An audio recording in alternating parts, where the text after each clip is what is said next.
Good evening everyone. आज हम नया चैप्टर स्टार्ट करने जा रहे हैं सर्कुलर मोशन एयरफोर्स और नेवी के लिए। ये जितने भी टॉपिक कराएंगे या फिर जो भी हम आपको क्वेश्चंस कराएंगे सभी लुसेंट की बुक से होंगे। और मैक्सिमम देखिए आपका जो भी एग्ज़ाम है एयरफोर्स का हो या नेवी का हो या फिर एनडीए का, इसमें फिजिक्स के जो क्वेश्चंस आते हैं मोस्ट ऑफ द क्वेश्चंस आएंगे वो लुसेंट के फिजिक्स से आएंगे। और आज का जो टॉपिक है वो काफ़ी ज़्यादा इंटरेस्टिंग है। शुरुआत में कुछ एक कंसेप्ट करते हैं इसके, फिर बाद में इसके क्वेश्चंस ट्राई करेंगे।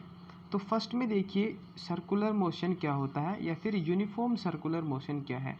When a particle travels in a circular path with a constant speed then the motion is called uniform circular motion.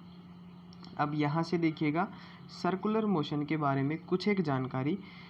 पहली बात कही गई कांस्टेंट स्पीड के साथ, यानी कि स्पीड कांस्टेंट होगी सिर्फ और सिर्फ, वेलोसिटी कभी भी कांस्टेंट नहीं होगी। ये मान लिया हमारा सर्कल का सेंटर है। इस पॉइंट पे अगर देखिए ये जो पॉइंट है इधर, यहाँ पे अगर पार्टिकल की वेलोसिटी चेक करेंगे तो उसकी डायरेक्शन अपवर्ड है। इस पॉइंट पे लेफ़्ट साइड में, यहाँ पे वेलोसिटी की डायरेक्शन डाउनवर्ड और इस पॉइंट पे राइट साइड में। और इसी तरीके से बीच में भी जो भी पॉइंट आएंगे उन सभी के लिए डिफ्लेक्ट होगी वेलोसिटी की डायरेक्शन। और किस डायरेक्शन में होगी, उस पॉइंट पे आप कोई टेंजेंट ड्रॉ करिए, जो भी डायरेक्शन टेंजेंट की होगी वही डायरेक्शन उसकी वेलोसिटी की होगी। यानी कि वेलोसिटी कभी भी सर्कुलर मोशन में कांस्टेंट नहीं हो सकती, लेकिन स्पीड कांस्टेंट होती है हमारे पास। दूसरी चीज़, सर्कुलर जो मोशन है इसके अंदर सेंटर की तरफ एक फोर्स लगता है जिसको सेंट्रीपिटल फोर्स बोलेंगे। और सेंट्रीपिटल फोर्स के अंदर जो एक्सेलरेशन होता है उसको बोलते हैं सेंट्रीपिटल एक्सेलरेशन। और सेंट्रीपिटल एक्सेलरेशन की डायरेक्शन हर पॉइंट पे सेंटर की तरफ होगी। यानी कि इस पॉइंट पे इस तरीके से डायरेक्शन, यहाँ पे ऐसे डायरेक्शन और इस पॉइंट पे ऐसे डायरेक्शन। यानी कि आप किसी भी पॉइंट को सेंटर से ज्वाइन करें और सेंटर के अलोंग उसकी डायरेक्शन होगी। इसका मतलब है एक्सेलरेशन की भी डायरेक्शन बदल रही है। डायरेक्शन बदल रही है तो इसका मतलब एक्सेलरेशन भी कांस्टेंट क्वांटिटी नहीं है। तो यूनिफॉर्म सर्कुलर मोशन के अंदर सिर्फ और सिर्फ स्पीड कांस्टेंट होगी, वेलोसिटी और एक्सेलरेशन चेंजिंग होंगे। कोई भी ऐसा मोशन जिसमें सर्कुलर पाथ में एक जैसी स्पीड के साथ कोई ऑब्जेक्ट रोटेशन करेगी उसको यूनिफॉर्म सर्कुलर मोशन बोलेंगे। नेक्स्ट आप आइएगा एंगुलर डिस्प्लेसमेंट के बारे में। सिंपल जब बात करते हैं डिस्प्लेसमेंट की तो डिस्टेंस के अंदर चेंज आता है, लेकिन एंगुलर डिस्प्लेसमेंट में क्या होगा, एंगल में चेंज आएगा। ये हमारे पास सर्कल है, इस सर्कल में यहाँ पे शुरुआत में ये अपने पास मान लिया इनिशियल पोजीशन है। इनिशियल पोजीशन ना मान करके इसको फ्रेम ऑफ रेफरेंस मान लिया, ठीक है। ये हमारे पास फ्रेम ऑफ रेफरेंस है। शुरुआत में पार्टिकल यहाँ पे था, बाद में पार्टिकल को यहाँ लेकर के आए, तो ये एंगल हमने θ1 मान लिया और ये कंप्लीट एंगल जो है इसको θ2 मान लिया। तो थीटा के अंदर यानी कि एंगल के अंदर जो डिस्प्लेसमेंट हुआ उसको बोलते हैं एंगुलर डिस्प्लेसमेंट। और ये देखिए सेकंड थीटा में से फर्स्ट थीटा को माइनस कर दिया, यानी बाद में जो एंगल आया, बाद में हमने मान लिया फॉर एग्जांपल 60 डिग्री का एंगल आया, शुरुआत में 45 डिग्री का एंगल था, तो 60 माइनस 45 15 हमारा आंसर हो गया एंगुलर डिस्प्लेसमेंट का। अलग अलग एंगल के लिए ये सब अलग अलग आपके पास वैल्यूज गिवन होंगी। दूसरी बात यह है एंगुलर डिस्प्लेसमेंट जो है वो एक वेक्टर क्वांटिटी है। ये इंपॉर्टेंट चीज़ है, ये आपसे एग्जाम में पूछी जा सकती है। और इसकी एसआई यूनिट हमारे पास रेडियन है। थर्ड आइएगा एंगुलर वेलोसिटी क्या होता है। It is an angle subtended at centre by a particle in 1 second. 1 second के अंदर कितना एंगल सेंटर पे कोई पार्टिकल सबटेंड करेगा उसको बोलते हैं एंगुलर वेलोसिटी। इसका फॉर्मूला देखिएगा, फॉर्मूला आपके लिए मेन इंपॉर्टेंट है, डेफिनेशन इतनी खास नहीं थी। 2π/t, ओमेगा से इसको डिनोट करेंगे और ये हमारे पास होती है 2π/t के इक्वल। और यहाँ देखिएगा 1/t जो है ये फ्रीक्वेंसी के इक्वल होता है। हमने इस बुक में या फिर अपने जो नोट्स है इसमें इस साइन से इसको रिप्रेजेंट करा है, बहुत सारे जगह इसको म्यू से भी रिप्रेजेंट करते हैं। तो 1/t = n है, तो ये हमारे पास आ गया 2 पाई एन के इक्वल। दो फॉर्मूला आ गए, एक 2 पाई बाई टी और 1/t की जगह एन रखें तो 2 पाई एन, बहुत सी जगह म्यू भी रखते हैं। नेक्स्ट देखिए relation between V and omega, यानी कि सिंपल जो वेलोसिटी थी और एंगुलर जो वेलोसिटी है उसके बीच में क्या रिलेशन है। तो v is equal to omega dot R, omega और आर की डॉट प्रोडक्ट के इक्वल हमारे पास क्या होगी, वेलोसिटी होगी सिंपल। इससे भी ज़्यादा इम्पोर्टेंट एक और रिलेशन है हमारे पास, relation between angular acceleration and angular velocity. तो एंगुलर एक्सेलरेशन को अल्फा से डिनोट करते हैं और इसकी एसआई यूनिट होती है रेडियन पर सेकंड स्क्वायर, और एंगुलर एक्सेलरेशन एक वेक्टर क्वांटिटी है। ये बातें हुई एंगुलर एक्सेलरेशन के बारे में। अब angular acceleration alpha is equal to omega square into में आर के इक्वल है। ये एंगुलर वेलोसिटी और एंगुलर एक्सेलरेशन के बीच का रिलेशन है, काफ़ी ज़्यादा इम्पोर्टेंट रिलेशन है, यहाँ से क्वेश्चन आने के चांसेस होते हैं, तो ये आप लोगों ने याद रखना है। अब बात आई सेंट्रीपिटल फोर्स की, इसके बारे में शुरुआत में बता दिया था। सर्कुलर पाथ के अंदर जब भी कोई पार्टिकल मोशन करेगा तो उसमें सेंटर की तरफ जो फोर्स लगता है उसको सेंट्रीपिटल फोर्स बोलते हैं। आप लोगों ने सिर्फ इसका फॉर्मूला याद रख के चलना है, force is equal to M V square by R. यहाँ पे वी स्क्वायर बाई आर को बोलते हैं सेंट्रीपिटल एक्सेलरेशन ए, ठीक है। A is equal to V square by R, और अगर सेंट्रीपिटल फोर्स की बात करी जाए तो वो M V square by R.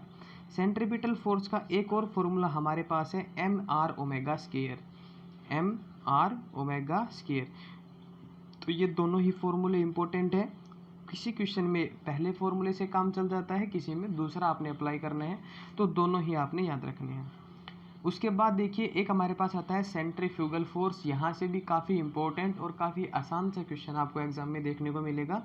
यहाँ से कहेगा जब आप दही को मथते हैं, यानी कि दही को मथते हैं या फिर दूध में से क्रीम को सेपरेट करते हैं, तो किस प्रॉपर्टी का यूज़ करते हैं, कौन से फोर्स का यूज़ करते हैं, तो वहाँ पे आपको ऑप्शन में करेक्ट करना है सेंट्रीफ्यूगल फोर्स। सेंट्रीफ्यूगल फोर्स अभिकेंद्रीय बल। जब भी आपने क्रीम को सेपरेट करना है मिल्क से तो आप सेंट्रीफ्यूगल फोर्स का यूज़ करेंगे। बस इसके बारे में इतनी ही चीज़ आप लोगों ने याद रख के चलनी है।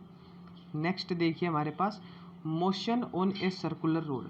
जब कोई ऑब्जेक्ट सर्कुलर रोड पे मोशन करती है तो उसमें देखिएगा यहाँ से एक फॉर्मूला हमारे पास है, ये याद रखना है। मान लिया सर्कुलर रोड पे कोई कार है, उसने टर्न लेना है, उस रोड के जो रेडियस है उसका जो कंप्लीट सर्कल आएगा उसकी रेडियस आर मान ली। रोड के ऊपर जो फ्रिक्शन कांस्टेंट है वो हमने मान लिया म्यू, और जो ग्रेविटेशनल कांस्टेंट वो जी, ठीक है। तो सेफ ड्राइव के लिए, यानी कि आदमी आसानी से निकल जाए, बिल्कुल मैक्सिमम स्पीड हो लेकिन सेफ हो, उसके लिए जो वेलोसिटी है वो under root mu R G के इक्वल होनी चाहिए। लेकिन अगर कभी ऐसा हुआ कि ये velocity under root mu R G से ज़्यादा हो गई, यानी कि जो डिसाइडेड जो आपके पास है स्पीड लिमिट, उससे ज़्यादा स्पीड से अगर आपने टर्न लेने की कोशिश करी तो कंफर्म है कि आपकी जो ड्राइव है वो अनसेफ है और आपका एक्सीडेंट होने के मोर देन 100% चांसेस होते हैं। तो इसमें 3 केस हमारे पास होते हैं। ये है बिल्कुल सेफ ड्राइव के लिए, ठीक है, यानी कि मैक्सिमम स्पीड सेफ ड्राइव के लिए। सेकंड हमारे पास ऐसा हो सकता है कि जो स्पीड लिमिट है उससे कम स्पीड में हम वहाँ से टर्न लें। और थर्ड केस जो अपने पास है वो है अगर आपने उससे ज़्यादा स्पीड से टर्न लेने की कोशिश करी तो आपका एक्सीडेंट कन्फर्म है। इससे आगे देखिएगा अगर angle theta eight which road should be made, यानी वो एंगल जिस पे आपने रोड जो है वो बनाना चाहिए। एक बात देखिएगा, जो भी हाईवेज होते हैं उनमें कहीं भी कभी ये भी ऐसा हो कि कहीं पे थोड़ा सा भी टर्न है तो एक साइड से जो हाईवे है ना वो उठा हुआ होगा, दूसरी साइड से नीचा होगा, बिल्कुल इस पोजीशन के अंदर। और यहाँ से धरती के साथ जो एंगल थीटा हमारे पास इस स्लोप ने बनाया, ये स्लोप कैसे फाइंड आउट करेंगे, तो इसके लिए डायरेक्ट फॉर्मूला याद रखना आप, tangent theta is equal to V square upon R G. Tan theta is equal to V square upon R G, ये डायरेक्ट चीज़ आपने याद रखनी है, काफ़ी इंपॉर्टेंट है, यहाँ से क्वेश्चन कन्फर्म आते हैं। नेक्स्ट आइएगा, बिल्कुल लास्ट पॉइंट है, की पॉइंट सिर्फ इसमें आपको बताएंगे, पूरा टॉपिक नहीं समझाएंगे। मोशन इन वर्टिकल सर्कल, अगर सर्कल वर्टिकल हो, वर्टिकल सर्कल का माने आपने किसी गेंद को रस्सी से बांध लिया और बिल्कुल ऐसे उसको वर्टिकल पोजीशन के अंदर आप घुमाने लग रहे हैं, तो उसके अंदर क्या होगा, जो वेलोसिटी लोवेस्ट पॉइंट पे होगी वो √5 GR के इक्वल होगी, ये बात याद रखिएगा। लोवेस्ट पॉइंट पे जो v1 वेलोसिटी है ये √5 GR होनी चाहिए, ठीक है।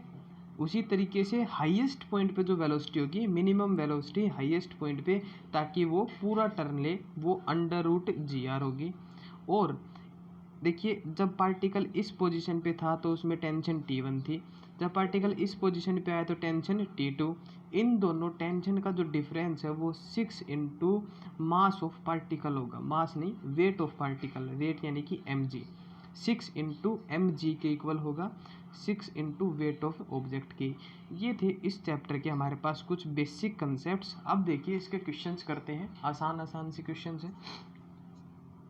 A particle is moving with constant speed. Acceleration is possible in, कोई पार्टिकल है वो कांस्टेंट स्पीड से मोशन कर रहा है, तो एक्सेलरेशन किस केस में पॉसिबल हो सकता है। देखिए अगर स्पीड कांस्टेंट है तो एक्सेलरेशन सर्कुलर मोशन में पॉसिबल होगा, ये बिल्कुल शुरुआत में बताया था, जिसमें कहा था कि स्पीड कांस्टेंट है, लेकिन क्योंकि सेंट्रीपिटल एक्सेलरेशन की डायरेक्शन हमेशा सेंटर की तरफ होगी, हमेशा सेंटर की तरफ डायरेक्शन होगी, तो एक्सेलरेशन है वो कांस्टेंट नहीं है, स्पीड कांस्टेंट है, एक्सेलरेशन चेंजिंग है। तो ये हमारे पास ए ऑप्शन करेक्ट हो गया।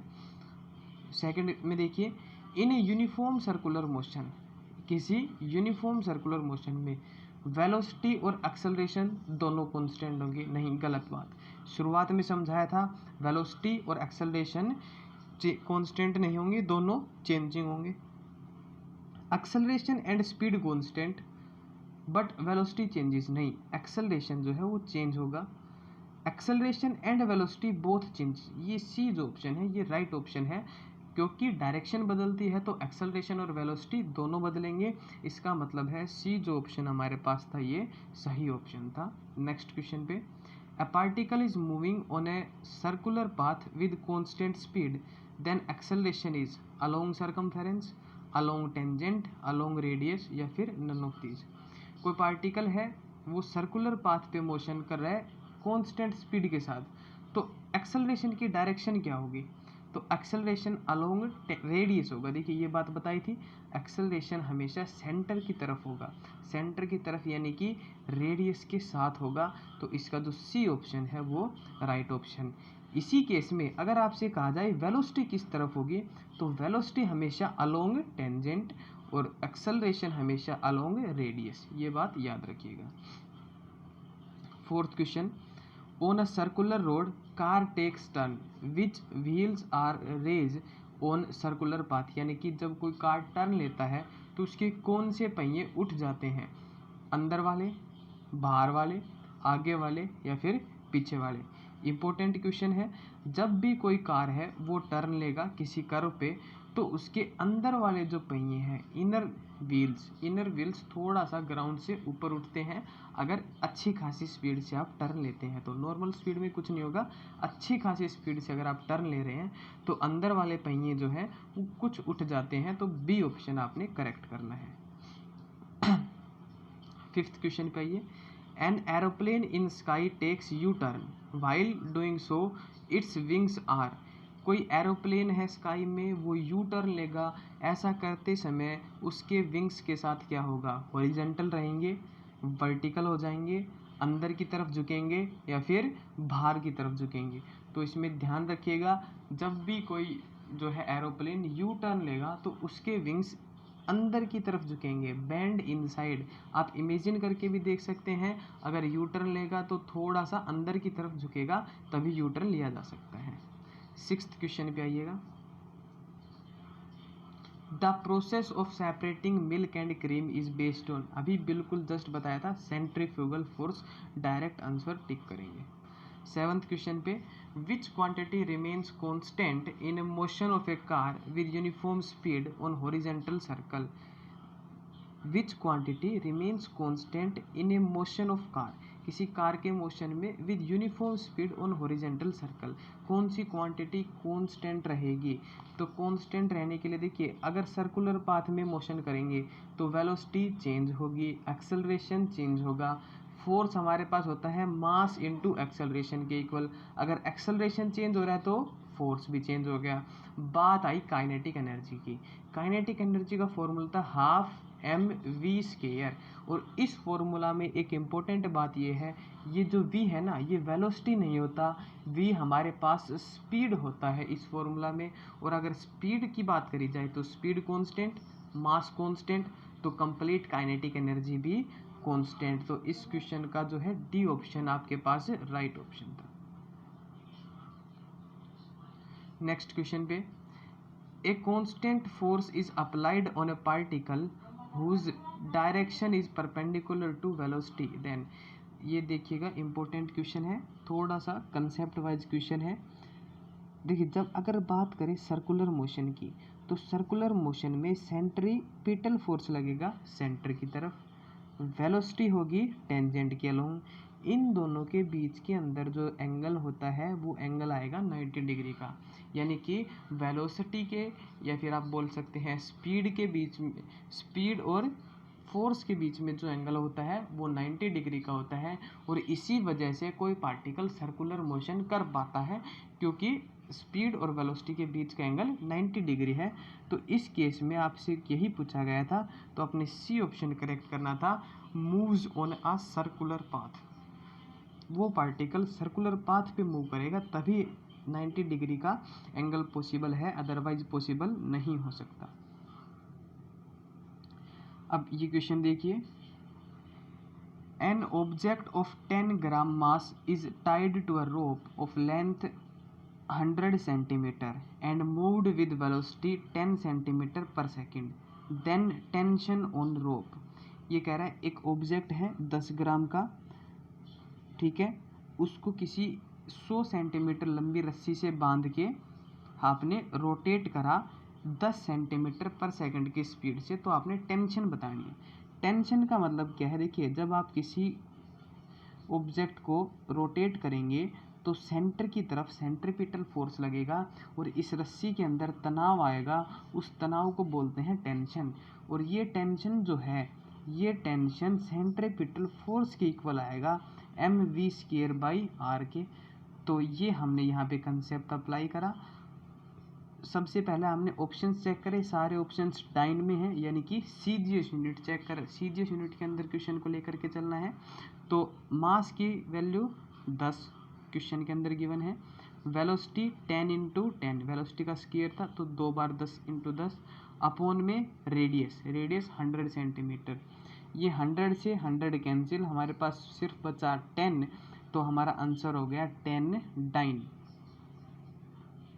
नेक्स्ट क्वेश्चन देखिएगा, if tension becomes more than 10 newton then rope splits, a mass 250 gram is rotated in a horizontal circle with help of 10 centimetre rope, then find angular velocity.